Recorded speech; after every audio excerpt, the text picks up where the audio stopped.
ST, no race. No ST, no vote. No ST, no vote for BJP. BJP Sarkar go back. BJP Sarkar go back.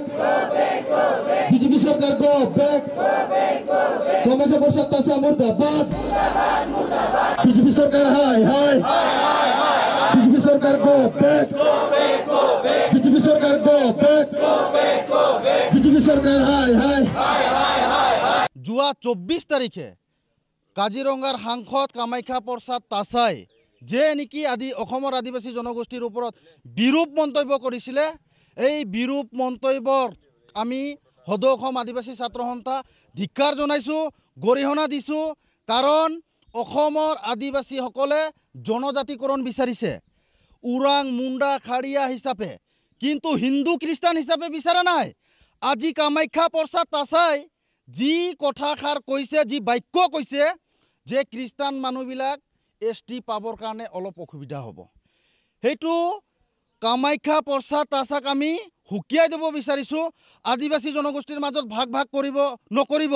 কাৰণ চাওক, আজি অসমৰ আদিবাসীসকলে জনজাতিকৰণ বিচাৰিছে, হিন্দু হিচাপে বিচৰা নাই, খ্ৰীষ্টান হিচাপে বিচৰা নাই। আদিবাসী জনগোষ্ঠীৰ যে নেকি 36টা জনগোষ্ঠী জনজাতিকৰণ পাবৰ কাৰণে 5টা ক্ৰাইটেৰিয়া অলৰেডি ফিল আপ আছে, 5টা বৈশিষ্ট্য অলৰেডি ফিল আপ আছে। তেখেতসকলক জনজাতিকৰণ দিবৰ কাৰণে আপোনাৰ কি যায় ৰে কামাখ্যা প্ৰসাদ তাছা, তেওঁ যে এনেকুৱা ধৰণৰ বিৰূপ মন্তব্য কৰিছে, তো সেইটোৰ কাৰণে কামাখ্যা প্ৰসাদ তাছাক হুকিয়াই দিব বিচাৰিছোঁ।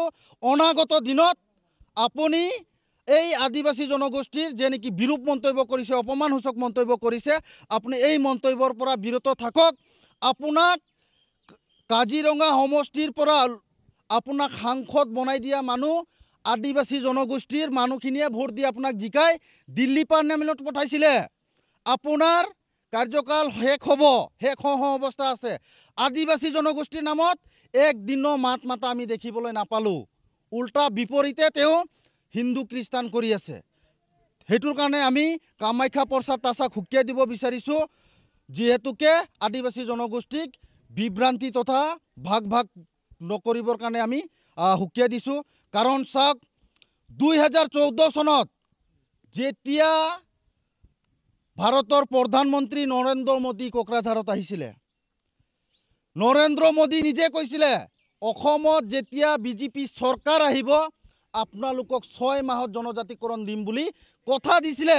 আজি সেই BJP চৰকাৰৰ নৰেন্দ্ৰ মোদীৰ 6 মাহ কিমান বছৰ পাৰ হৈ গ'ল, আজিলৈকে অসমৰ আদিবাসী জনজাতিকৰণৰ একো মিছা প্ৰতিশ্ৰুতিৰে তেওঁলোকে মিছা প্ৰলোভন দিছিলে।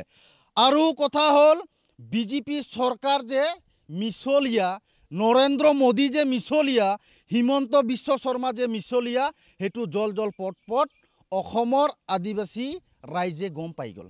যোৱাকালি অসমৰ মুখ্যমন্ত্ৰী সংবাদমেল পাতি ক'লে যে আদিবাসী জনগোষ্ঠীৰ লগতে যে নেকি 5টা জনগোষ্ঠী আছে, 6 জনগোষ্ঠীৰ জনজাতিকৰণৰ প্ৰতিবেদন অক্টোবৰ মাহত কৰিম বুলি কৈছে, প্ৰতিবেদন দাখিল কৰিম বুলি কৈছে। এতিয়া অসমৰ মুখ্যমন্ত্ৰী হিমন্ত বিশ্ব শৰ্মাক মই প্ৰশ্ন কৰিব বিচাৰিছোঁ, আপুনি কি ইমান দিন শুই আছিলে নেকি? বৰডুমছা মহাসভাত 2019 তেওঁ নিজে কৈছিলে যে আদিবাসী জনগোষ্ঠীৰ জনজাতিকৰণৰ কাম 90% হৈ গ'ল। আজি 10% ক'ত? আজি 2019 চনত যেহেতু বৰডুমছা আদিবাসী মহাসভাত কৈছিলে, আজি 2025 চন পালেই হিমন্ত বিশ্ব শৰ্মাৰ যে নেকি BJP চৰকাৰৰ 10% কাম এতিয়ালৈকে বাকী আছে, তেওঁলোকে প্ৰতিবেদনে দাখিল কৰা নাই।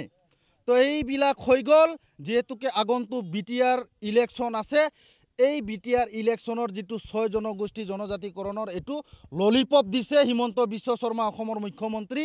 কাৰণ চাওক, প্ৰত্যেকটা ইলেকশ্যনত এই BJP চৰকাৰে তথা হিমন্ত বিশ্ব শৰ্মাই মিছা প্ৰতিশ্ৰুতিৰে এই 6 জনগোষ্ঠী জনজাতিকৰণটোক মিছা প্ৰতিশ্ৰুতিৰে এই নিৰ্বাচনী পাৰ কৰি আছে, প্ৰত্যেকটা নিৰ্বাচন।